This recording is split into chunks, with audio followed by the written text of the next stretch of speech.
Olá, a temporada 2023 do Câmara Aberta terminou e chegou a hora da gente relembrar a trajetória que fizemos ao longo desse ano. E o que vamos lembrar hoje foram as principais entrevistas e programas que fizemos. Em 2023, abrimos espaços para temas como turismo, pensamento acelerado, autoestima, fome, fitoterapia indígena. Falamos também sobre etarismo, trilhas urbanas, doulas, mudanças climáticas, empreendedorismo, amizade e paz. Claro que vamos exibir trechinhos significativos desses momentos do programa de retrospectiva. Convido você a embarcar conosco nessa memória a partir de agora.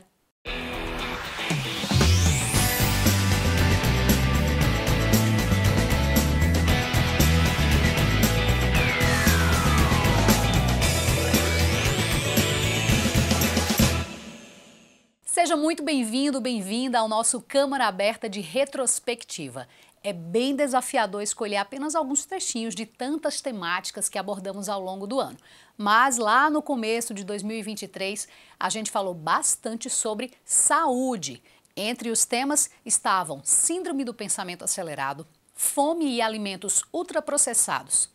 Confira os trechinhos que separamos. O que leva a gente a ter um pensamento assim tão acelerado no cotidiano? Existe uma causa para essa síndrome ou ela compreende várias causas? Michele, ela de verdade compreende várias causas, mas nós temos um fator muito importante com nosso momento atual, né? Existe um excesso de informações na internet, informações de várias ordens, né? Antigamente a gente só tinha as notícias importantes da cidade, do estado, do ano. Hoje a gente tem muito mais informações. Tipo um telefone, um celular na mão que abre uma janela para o mundo? Exatamente. Só que aí a gente precisa aprender a filtrar. Além disso, nós temos uma cobrança. Essa geração ela está sendo cobrada ao sucesso muito cedo, muito rápido. Então tem uma pressão que também faz com que os pensamentos fiquem acelerados. Na verdade, é muita informação que faz com que isso aconteça, né? Então, uma pessoa, ela tem, além das pressões profissionais, ela tem as pressões pessoais, ela tem as informações. Existe ainda, eu penso que nós vamos demorar um pouquinho para que isso se reverta, mas existe ainda aquela necessidade da pessoa ser como as outras lá das redes sociais, aí são outras pressões. Então, resumindo, é o excesso de informação e de cobrança que tem provocado esse pensamento acelerado. E não é só com o adulto, né? A criança também passa por isso, porque a criança já está com acesso muito cedo às informações da internet, da TV e etc. Vamos começar falando o que são esses alimentos ultraprocessados e quais os mais comuns que nós vemos as pessoas consumirem no dia a dia e nem se dão conta? Os produtos, é interessante a gente dividir a categoria dos alimentos, né? Nós temos os alimentos in natura, os alimentos processados que passaram por algum tipo de processamento pela indústria alimentícia e na outra ponta nós temos os alimentos ultraprocessados e são eles que passaram por um refinamento e adicionado a eles algumas substâncias para manter aquela vida longa de prateleira. Se a gente fosse usar um exemplo, ficaria muito fácil. A gente pegar o milho como alimento in natura, o milho enlatado, em conserva, e o salgadinho de milho. Então, a gente tem o alimento in natura e lá na ponta a gente tem aquele que é ultraprocessado. E o salgadinho de milho, ô danado para estar no carrinho da feira para o lanche dos meninos, não é não? Sim. Na sua análise, a que se deve esse aumento do consumo dos ultraprocessados aí, já identificado aí pelo Ministério da Saúde, inclusive? Isso, nesse dado que você falou de 2020, nós temos um fator muito importante que contribuiu para o aumento desse consumo, que foi a pandemia. Uhum. Então, as pessoas ficaram mais tempo presas em casa, né, por uma questão mesmo de recomendação de saúde, e aí não tiveram mais o acesso de estar visitando supermercado, feira livre, tudo aquilo no início da pandemia, E no supermercado, aquilo que era mais fácil e prático era colocar esses produtos alimentícios ultraprocessados no carrinho, porque de fato o que é adicionado a eles permite que tenha uma vida mais longa. Então, a questão praticidade, que é o que todo mundo fala no dia a dia, de querer otimizar a sua alimentação, a palavra praticidade sempre entra, mas precisa realmente de cuidados. O que caracteriza de fato a fome? Existe mesmo alguma diferença entre ter fome, passar fome e estar em algum nível aí de situação de insegurança alimentar? Sim, existe uma diferença. Há uma confusão muito grande, muitas pessoas não conhecem essa diferença, mas existe. A primeira pergunta eu acho que é muito interessante. O que é que caracteriza a fome? A fome ela tem uma série de características, desde físicas, fisiológicas, até características de ordem social. Então ela remete à pobreza, à exclusão social. Quando a gente pensa o que é fome, no conceito substancialmente, a gente está pensando naquela pessoa que passa, ou aquele indivíduo que passa um período prolongado de não alimentação, de não ter acesso à alimentação. Então, ele tem vários dias ou vários meses sem se alimentar. Isso vai gerar o que nele? Desconforto, dor, que é característico da sua natureza física e diria também emocional. Quando a gente pensa em insegurança alimentar, a gente vai para o conceito de segurança alimentar. O que é segurança alimentar? É se alimentar bem, com qualidade, na quantidade certa e ter certeza dessa alimentação. A certeza é importante. Eu sei que tá na hora do almoço e eu sei que tem comida para mim. Exatamente. Eu sei que eu vou almoçar, mas eu também sei que eu vou jantar. A insegurança é o contrário. Eu não tenho certeza da alimentação, eu faço uma má alimentação e não tenho os nutrientes adequados para o meu corpo ele poder sobreviver bem. Então, essa situação de insegurança, a gente tem muitos brasileiros. Tem brasileiros que não passam necessariamente a fome, mas passam insegurança alimentar. Vale a pena relembrar também um momento único em que o programa saiu do estúdio e foi conversar com o pajé Amananci Potiguara, em Rio Tinto.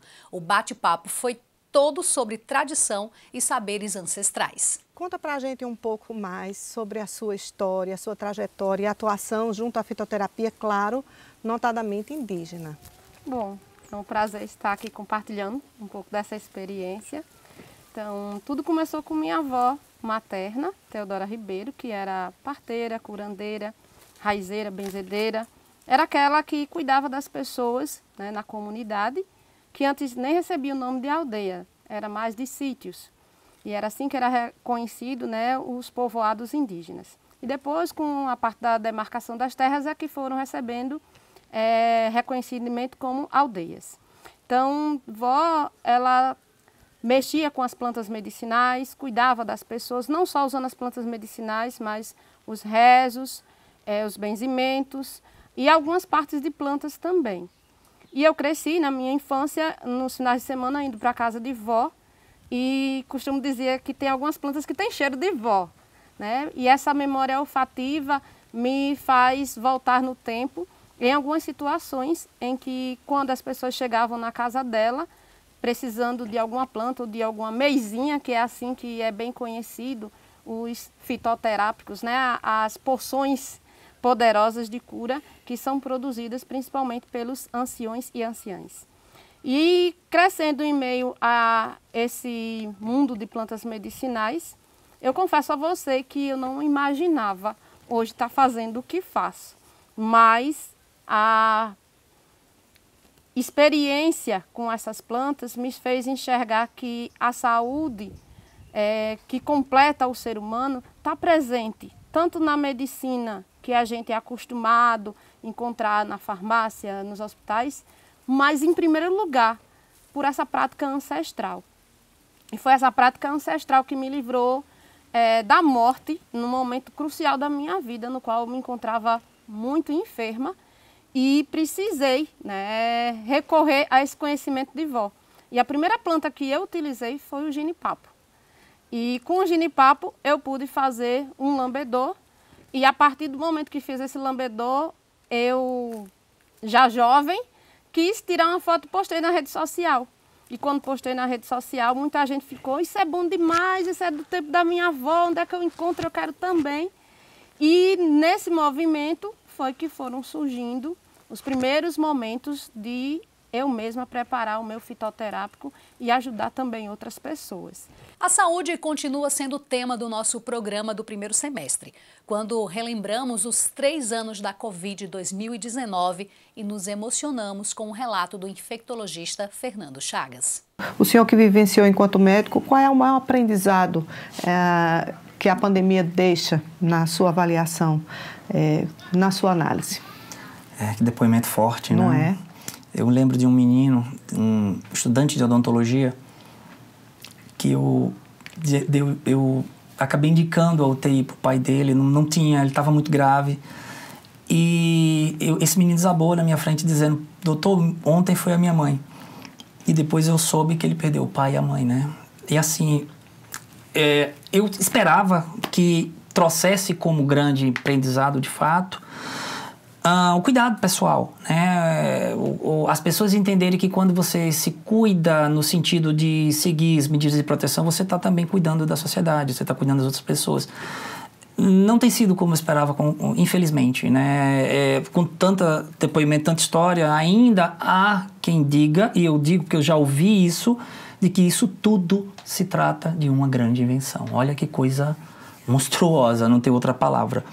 Então, o grande aprendizado para mim é o seguinte: primeiro, a gente precisa um do outro, não tem discussão isso. Eu sei que parece, é redundante, é piegas demais. Não, não é.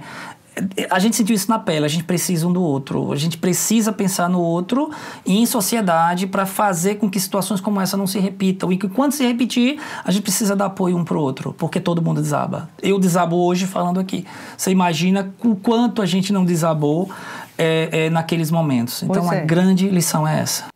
Em 2023, abrimos espaço também para falar sobre etarismo. Não esquecemos de abordar as mudanças climáticas que já previam essa onda de calor que vivemos e também fomos para pertinho da natureza no mergulho de conhecimento nas trilhas urbanas possíveis aqui mesmo em João Pessoa.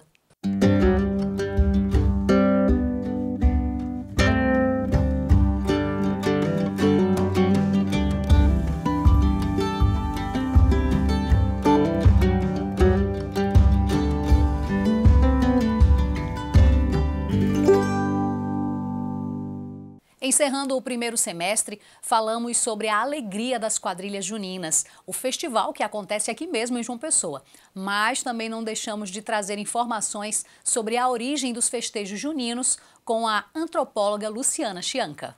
Como a festa junina é o resultado, ela é uma síntese de várias crenças e de vários tempos, a gente não pode falar em festa junina sem fazer referência, por exemplo, ao continente europeu, de onde essas festas vêm. A gente não pode esquecer que as festas juninas se enraizaram muito bem aqui no Nordeste brasileiro, mas elas foram trazidas para cá pelos portugueses. O Brasil, tal qual ele era habitado pelos povos autóctones, os povos indígenas, não existia esses costumes nem de São João, nem de São Pedro e nem de Santo Antônio. Então são os jesuítas, quando chegam no Brasil, que trazem essa festa. E há registros, por incrível que pareça, ainda no século XVI, 1530 e pouco, já há freis jesuítas dizendo que os indígenas tinham adorado as fogueiras. Porque eles trouxeram esse costume da Europa de acender fogueiras para simbolizar o momento do ano na Europa, no mês de junho, que é quando eles estão no verão de lá. Então, depois de ter passado aquele inverno esquisito, frio, escuro, as pessoas aproveitavam o momento do São João, do solstício, que é o dia mais longo do ano, quando tem mais luz no ano. Para celebrar e ritualizar a luz. E ritualizar, né? Ritualizar a luz. Então, quando acabava a luz do dia, faziam-se as fogueiras, que era para que aquele calor da luz solar se prolongasse por mais horas. Pois bem, isso era uma festa cristã? Não, isso era uma festa pagã, que o cristianismo, quando o cristianismo ganha força e se espalha pela Europa, ele vai dizer o quê?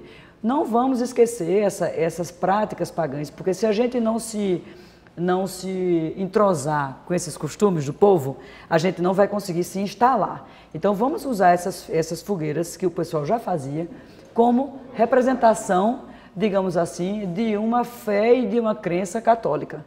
Então, o que é que fazem os concílios dos bispos de lá daquela época? Eles combinam, olha, vamos dizer o seguinte, que essa fogueira foi uma fogueira que Nossa Senhora acendeu para avisar a Isabel, que era prima dela, que o menino Jesus tinha nascido. Então, as pessoas inventaram, por assim dizer, uma lenda, né, para dizer que as duas primas tinham se comunicado. Então, a fogueira ela tem uma presença muito forte na festa junina, né, como elemento, já nasce como um elemento de comunicação de Jesus com São João Batista. Se você leu a Bíblia, né, sabe que São João Batista e Jesus eram primos, né? Então eles também não eram personagens muito distantes, mesmo no plano familiar. Então essa fogueira vem para o Brasil, transporta essa simbologia pagã, mas já incorporada pelo catolicismo. E aí ela vem com esse simbolismo de quê? Do calor, da vida. Então, desde 1500 e pouco que já se diz, que o Frei Vicente de Salvador vai dizer, os indígenas adoram essas brincadeiras de fogueira. Eles pulam por cima da fogueira e não se queimam, gostam de brincar de saltar a fogueira, gostam de brincar com fogo, e a fogueira fica como esse simbolismo de vitalidade, de calor. Estamos apresentando o Câmara Aberta da Retrospectiva 2023, um compilado das principais entrevistas que fizemos dentro e fora do estúdio. É hora de intervalo, daqui a pouco nós voltamos.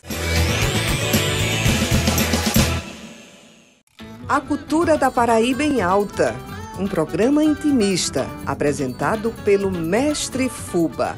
Ele é professor de arte, literatura, música. Com artistas da terra, música, artes plásticas, literatura, teatro e cinema.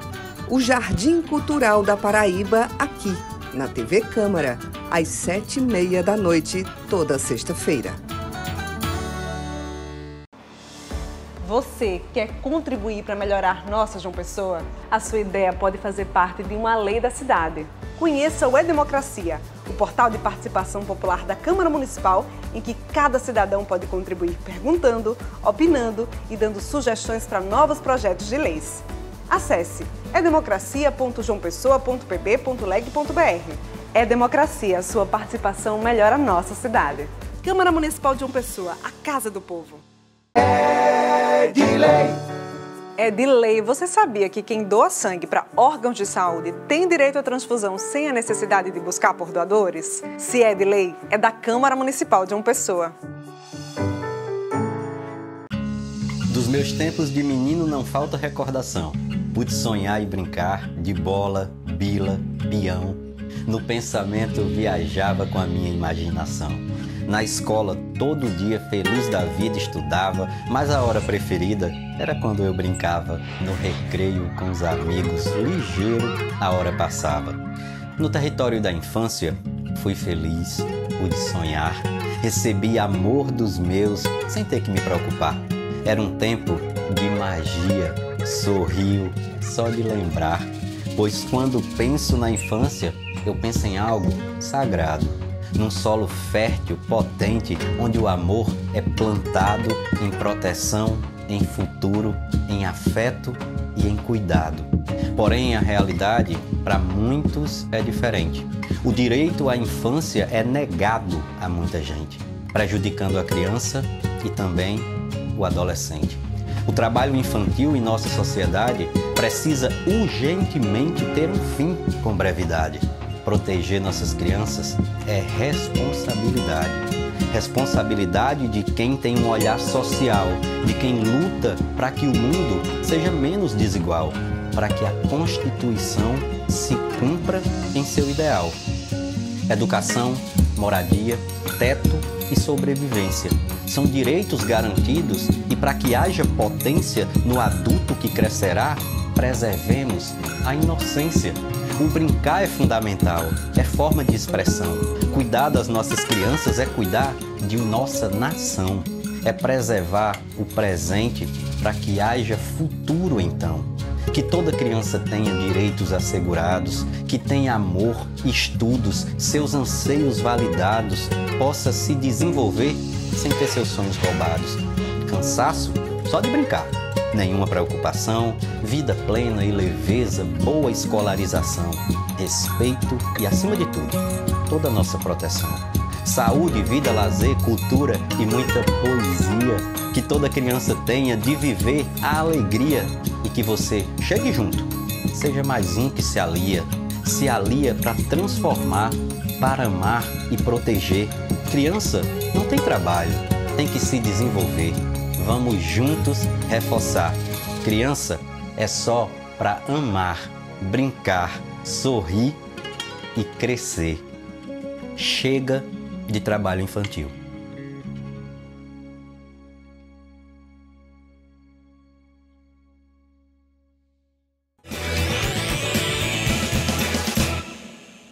O Câmara Aberta de Retrospectiva está de volta e nosso segundo semestre reservou programas que valem a pena ser lembrados, sim. A entrevista sobre Caminhos do Frio foi um bate-papo muito bacana que falou sobre a importância desse projeto para o turismo no Brejo. Então, o Caminhos do Frio ele surgiu, certo, em 2005, quando quando o Fórum de Turismo, na verdade, ele não existia formalmente. Então, era uma união de alguns municípios do Brejo Paraibano, que iniciou no município de Bananeiras. Capitaneado ali, né? Exatamente, pela prefeita da época. Então, com isso, o SEBRAE chegou junto, o governo do estado também, e alavancou esse evento que hoje estamos na maioridade. Aí foi uma longa construção. Uma construção. Melhorias a cada ano. E principalmente de governança. Não é isso que é importante profissionalizar o nosso evento. Então, antes de tudo, nós temos um planejamento anual, nós temos um planejamento de desenvolvimento dos nossos municípios para que os nossos municípios sejam capazes e prontos para receber turistas do Brasil inteiro. Agosto chegou trazendo o aniversário de 438 anos da cidade. E a gente fez um programa com mais de um entrevistado, falando sobre desafios de uma João Pessoa que cresceu bastante em sua população. Mas a gente também entrevistou o presidente da Cinep para falar sobre o deslanchar do polo turístico do Cabo Branco, uma nova perspectiva para João Pessoa. Mas a questão do seu olhar de infraestrutura em relação a esse crescimento, houve um crescimento. Será que a infraestrutura da cidade, ela acompanhou, na sua visão, esse crescimento populacional? Não é fácil, né? Isso não é uma cidade rica, né? Então, ela tem uma série de deficiências na área principalmente do planimétrico dela, tá certo? É uma cidade antiga, tá certo? Ela nasce aqui no centro da cidade, e ela tem 5 caminhos que você pode perceber, né? Que são as que saem do centro para o interior, os bairros da cidade em si. Isso não foi mudado. Impressionante de João Pessoa é que aqui no centro, se você considerar, as ruas são as mesmas do início da sua fundação. As intervenções urbanísticas daqui só vieram acontecer em 1800 e pouco. Né? A presença de arquitetos urbanistas quase que não houve João Pessoa. Eu só tenho 2 interferências aqui, uma que todo mundo reconhece, que é naquela parte da torre, eu esqueço que realmente quem for urbanista, mas ali aconteceu, são aquelas 2 praças que as ruas circulam, né, de certa maneira, não é ali, na torre. E a outra foi o Jamilé, né, tá certo? Que foi convidado, que propôs até resolver a questão do transporte. Imaginava ele que o local ideal seria o Mercado Central. Não estava errado, sabe? A outra coisa que eu chamo a atenção, e aí foi até colega meu de turma, né, o Luciano Agra. A presença do Luciano aqui em João Pessoa foi fundamental, sabe? Ele tem uma série de intervenções, tá certo? Na época de Buriti, de presente, de trabalhos que ele fez. Ali em Mangabeira tem muita coisa que foi dele, tá certo? Ele observou, porque ele estava na prefeitura acompanhando de perto, o Portal do Sol também lá na frente. E depois voltando à prefeitura, recentemente, na época do governo do PSB. Né? Então dá para perceber que foram poucas intervenções na cidade como um todo, sabe? E isso é que está nos faltando agora, fazer essas correções. Isso. Hoje eu tenho uma visão de 3 grandes problemas na cidade de João Pessoa, né? Nós temos a questão das áreas de risco, que é algo que precisa de um planejamento, como você bem falou, de políticas de prevenção e de gestão cada vez mais efetivas, porque a cidade está crescendo. Esse último censo do IBGE mostra justamente isso, o crescimento da cidade de João Pessoa, que já tem uma região metropolitana aí com mais de 1 milhão de habitantes, e a própria cidade de João Pessoa muito próxima desse primeiro 1 milhão de habitantes. Então, junto com isso, surgem os problemas urbanos também. Dentre eles, a questão das áreas de risco. O segundo grande problema está relacionado aos fragmentos florestais da cidade de João Pessoa, porque à medida que a infraestrutura urbana vai avançando, esses fragmentos, essas áreas de floresta atlântica, poucas áreas que ainda restam, vão sendo desmatadas, e é praticamente que inevitável em muitas situações, como é o caso agora da obra que está sendo feita ali, ligando o Bancários à universidade, pelas 3 ruas, o altiplano também. Então, à medida que a cidade vai crescendo, essas necessidades de mobilidade urbana vão surgindo, e aí, obviamente, vem o desmatamento junto com isso. E a terceira grande questão é a questão costeira, né, das nossas praias. O grande cartão postal, ou um dos grandes cartões postais de João Pessoa. Um atrativo turístico sem igual. Exatamente, que é o que identifica, né, em João Pessoa, ou seja, os turistas, né, as pessoas que vêm visitar a cidade, a primeira coisa que vem, né, à mente são as praias de João Pessoa, e muito elogiadas. E aí temos o problema da erosão costeira, que precisa também de um gerenciamento. Então eu vejo esses 3 grandes problemas como 3 grandes frentes de ação importantíssimas para que os gestores atuais, os próximos gestores, eles possam focar não só no poder legislativo, mas executivo também, e também na esfera do judiciário, né, o Ministério Público, que também faz essa intermediação muito importante entre as universidades e o poder público, possam focar nesses 3 grandes problemas. O polo turístico Cabo Branco, assim, o paraibano já escuta falar nisso há muito tempo, né? Certa vez eu fiz uma contagem, salvo o melhor juízo, são algo em torno de 16 governadores que já passaram tentando viabilizar esse projeto, né? Eu mesmo já tive um primeiro contato em 2005 com o polo, quando eu era assessor do nosso então secretário de Planejamento, Luciano Agra, e hoje tive o prazer de esse projeto está novamente lá no governo do estado, e lá atribuída essa responsabilidade também à Companhia de Desenvolvimento do Estado da Paraíba. Então, realmente, são mais de 30 anos, né, esse projeto, e que agora realmente ele está saindo do papel. Está saindo não, já saiu do papel. Assim, um grande momento do polo foi a chegada do centro de convenções, né? Apesar de todos aqueles entraves ali que aconteceram do ponto de vista do meio ambiente. O polo turístico, é bom a gente entender que é uma região, trazendo números, é uma região de 654 hectares ali no entorno do centro de convenções. Ele é composto por diversos equipamentos esses que têm o potencial de atrair turística. Ele foi planejado com essa função turística para a cidade de João Pessoa. Então, o primeiro equipamento e que tem o potencial de atrair um turismo de negócio, de evento, é o centro de convenções. Por isso que o Estado executou ele inicialmente. Foi um investimento da ordem de 250 milhões e já está funcionando aí, eu acho que desde 2014, com agendas aí que muito difícil de conseguir. Mas também há outros espaços para um grande equipamento de animação, que você já comentou, que é o Parque Aquático, que já anunciamos também e já está em execução, né? E tem espaço para 19 resorts. Teve histórias de mulheres no nosso programa. Da Margarida Maria Alves, que nunca é esquecida, de Fanny Miranda, que inspira no empreendedorismo, e da doula Aline Martinelles, envolvida num trabalho muitas vezes invisibilizado. A Margarida Maria da Conceição, que foi seu nome de nascimento, ela nasceu no ano de 1933, não é? Estaria completado esse ano 90 anos de idade. Nasceu na cidade de Alagoa Grande, região do Brejo Paraibano, e ela vem de uma família, né, filha de camponeses. No ano de 1962, o pai da Margarida, ele foi expulso do sítio Jacu, que foi o sítio em que a Margarida nasceu. E aí eles chegam à Rua da Olinda, que é uma rua no centro da cidade de Alagoa Grande, e que fica a casa que Margarida viveu, que Margarida foi assassinada e que hoje se transformou no Museu Margarida Maria Alves. Margarida foi a filha, né, mais nova de uma família de 9 irmãos. Ela começou sua vida, vamos dizer, política no sindicato de Alagoa Grande como datilógrafa, né? Esse sindicato, ele havia sido fundado na década de 1970 por um padre, o padre Geraldo Pinto.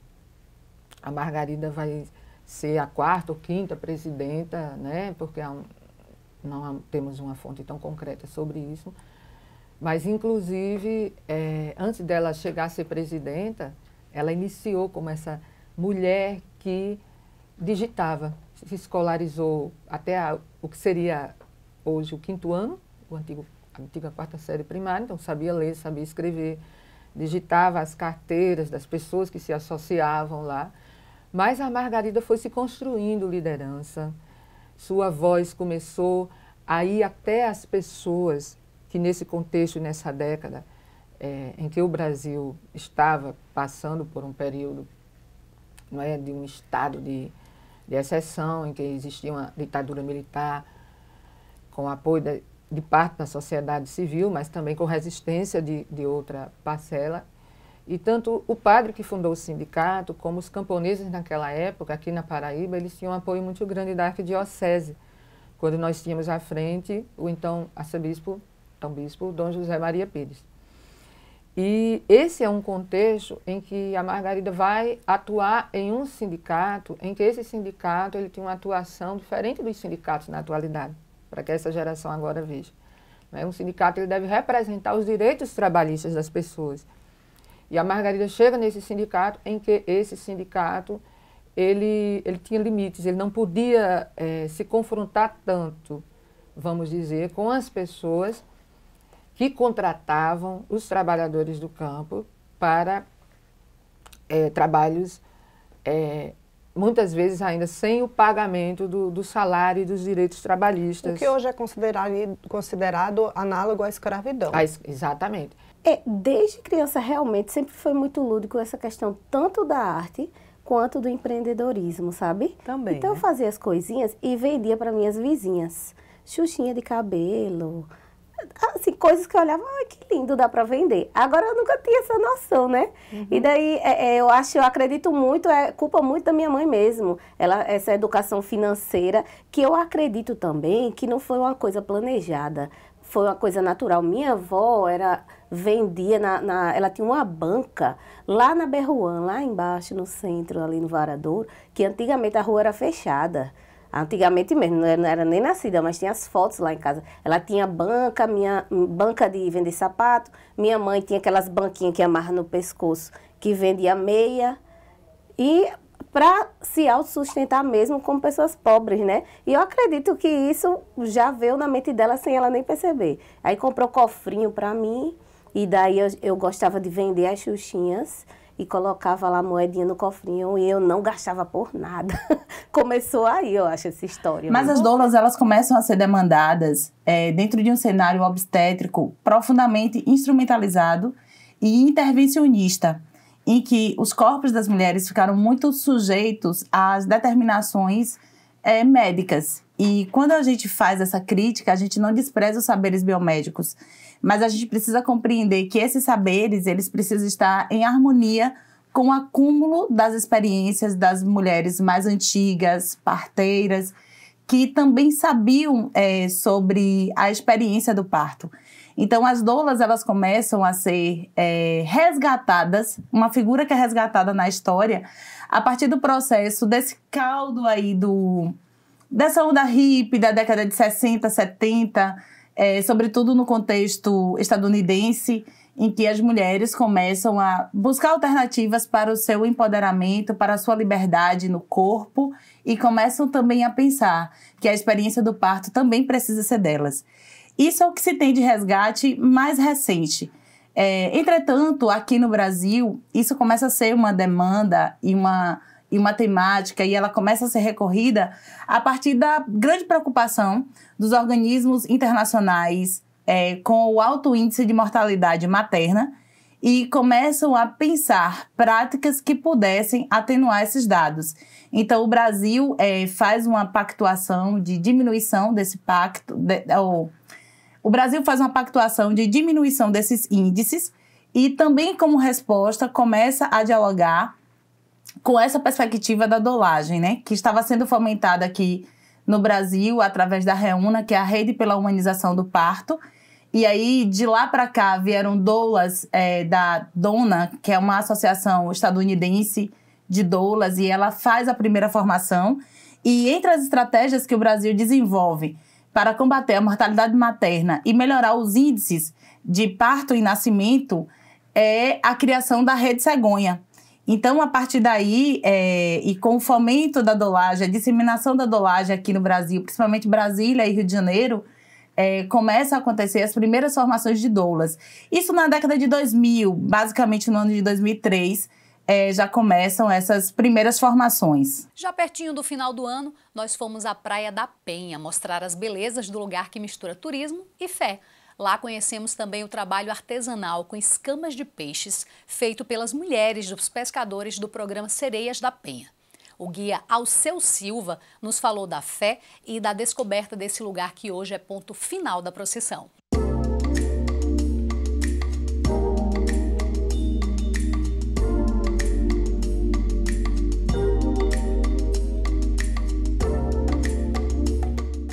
As Sereias da Penha. Quem nunca ouviu falar nas mulheres que produzem peças belíssimas, artesanais, com as escamas de peixe?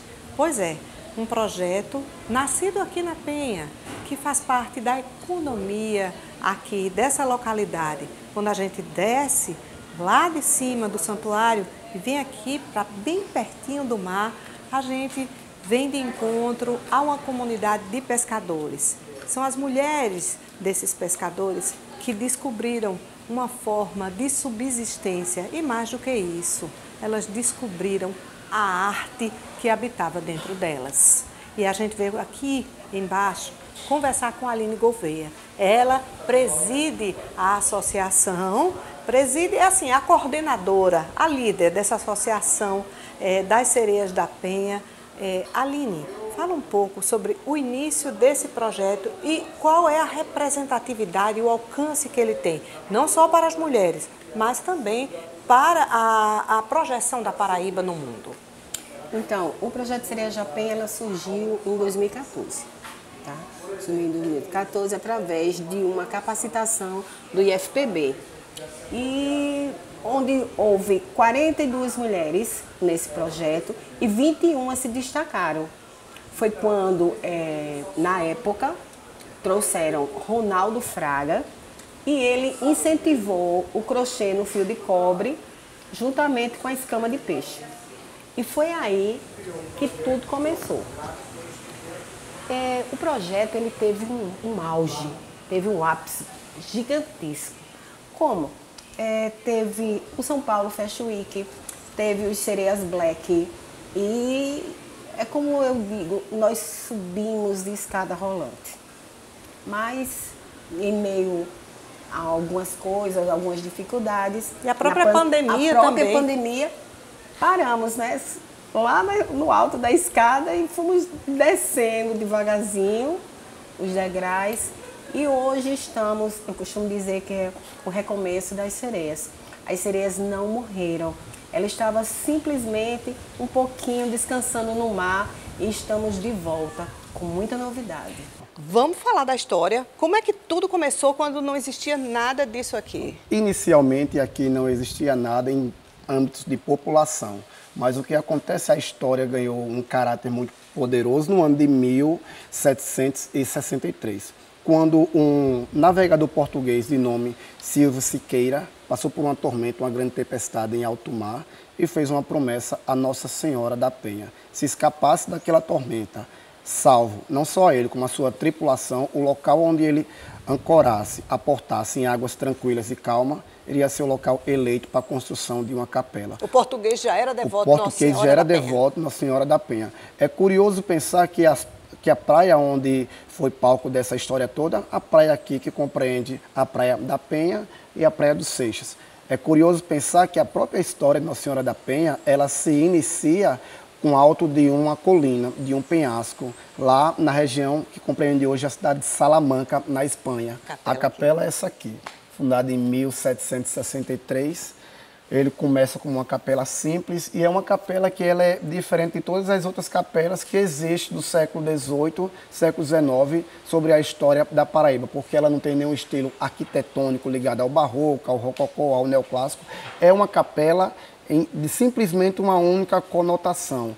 É simplesmente o pago de uma promessa. Ele pagou a promessa onde ele chegasse em terra firme, salvo, ele ia construir a sua capela. Então é uma capela simples, mas é uma capela de um ganho de fé poderosíssimo e colossal até por uma questão básica. Isso aqui nada mais é que o pagamento da minha promessa. Promessa é dívida, ela merece, deve ser paga. E isso o português fez. Antes de encerrar, uma última lembrança. O nosso recente programa sobre a paz. Fica essa mensagem e um feliz 2024 para você. Então, vamos lá. O que é uma cultura de paz, professor?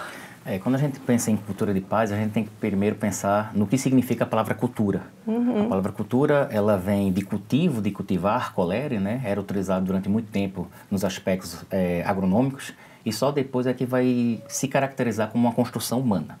Então, para a gente elaborar uma cultura de paz, nós temos que deixar com que a nossa vivência, ela seja exatamente uma prática da paz. Então, uma cultura de paz significa a gente gerar uma rotina onde as pessoas prezem e valorizem a paz. O que não é muito fácil, visto que cada ser humano pensa de uma forma diferente, mas vivemos numa sociedade muito diversificada. Exatamente, nada fácil, bem desafiador.